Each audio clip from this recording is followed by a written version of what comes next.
பொள்ளாச்சி அருகே விபத்தில் இருந்த இளம் பெண்ணின் சாவில் மர்மம் இருப்பதாக கூறி உறவினர்கள் சாலை மறியல் போராட்டத்தில் ஈடுபட்டனர். பொள்ளாச்சி அடுத்த பில்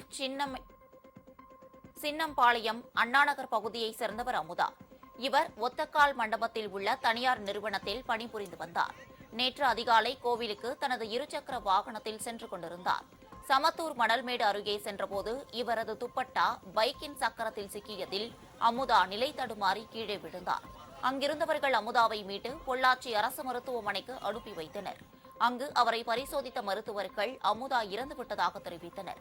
இந்நிலையில் அமுதாவின் இறப்பில் மர்மம் இருப்பதாக கூறி அவரது உறவினர்கள் உடலை வாங்க மறுத்து மறியல் போராட்டத்தில் ஈடுபட்டனர். இதனால் அங்கு போக்குவரத்து பாதிக்கப்பட்டது.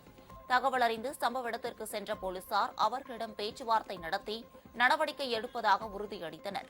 இதனையடுத்து போராட்டம் கைவிடப்பட்டது.